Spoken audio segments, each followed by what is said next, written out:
guys, I'm Josh. Today I'm going to talk about the topic about God speaks through the Old Testament about the prophets and prophecy.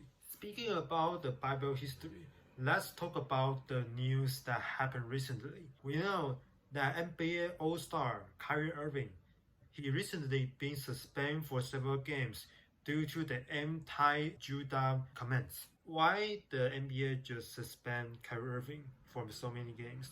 Because the Jews, they control the 5% of American economy. So the Jews is a powerful group in the America.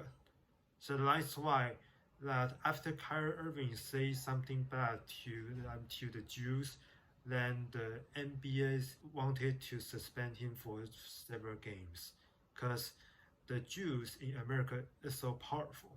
They are dominated in the financial economies and in political parts. However, before the Jews became rich around the world, they actually live in a tragedy life. The Jews being massacred by Nazi Germany in the World War II, and their country was removed by the kingdom of Babylon because the Jews live in the way like God didn't pleased.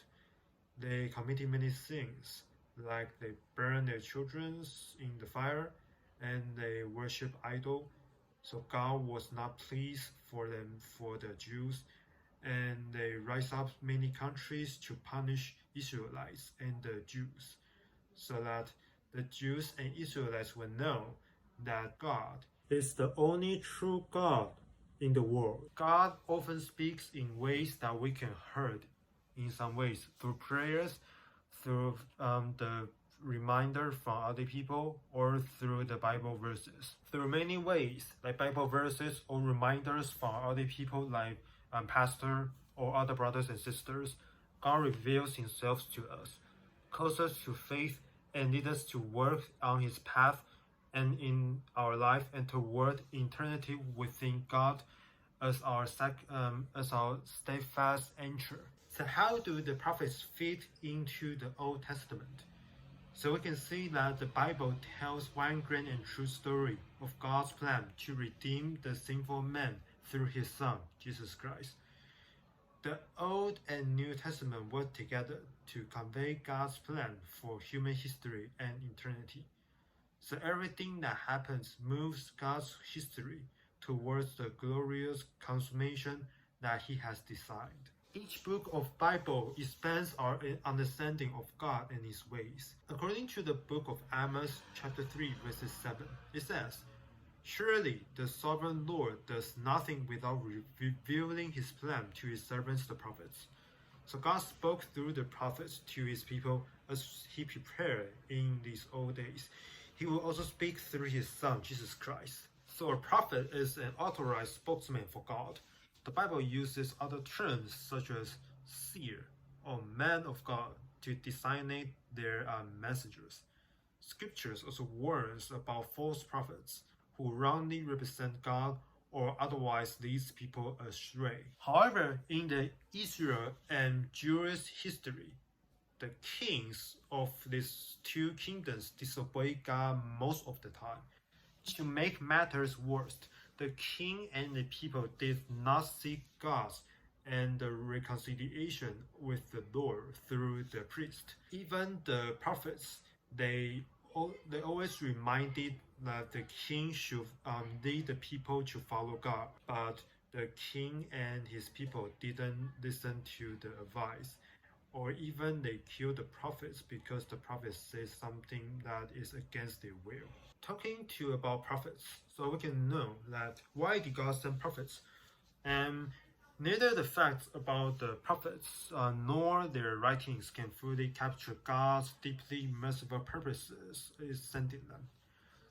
So although the dark and discouraging period in Israel history, it occupied most of the Israel history. In 1 Kings chapter 12 through Nehemiah 13, it provides the backdrop for God's prophets. And in 2 Chronicles chapter 36 verses 15, it expresses well that the parallel realities of people's rebellion and God's relentless pursuit of their hearts. The Lord, the God of their ancestors, He sent word to them through the prophets, through His messages again and again to the king and the Israelites and Jews, because He had pity on His people and He wanted to show the mercy to them on His dwelling place. For example, God sent Jonah to Nineveh to tell the people there to repent and to turn to God again.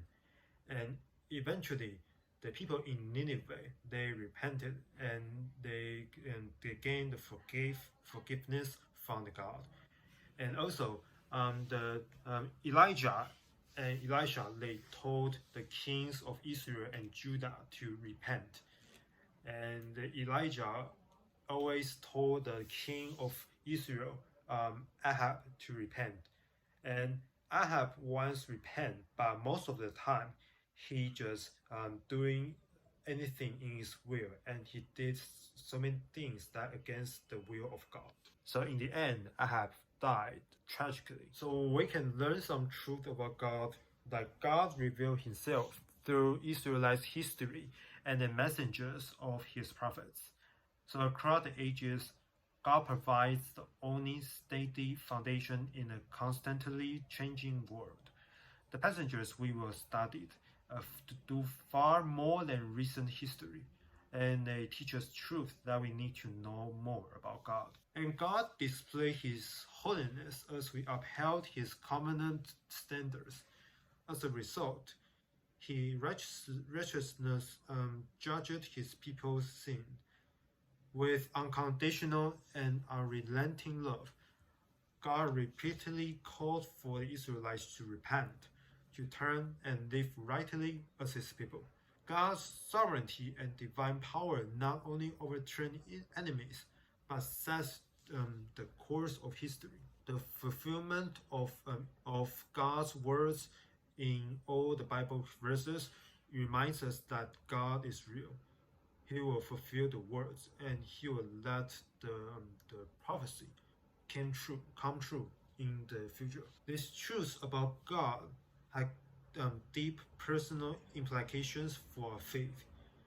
So the prophets help us to understand what makes for or prevents a fruitful life. So we need to fix our eyes on God as we learn about Him from these passages.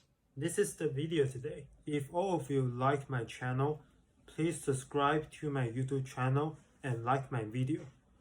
And I look forward to meeting with you guys again in future. I hope you guys enjoyed the video today. Bye!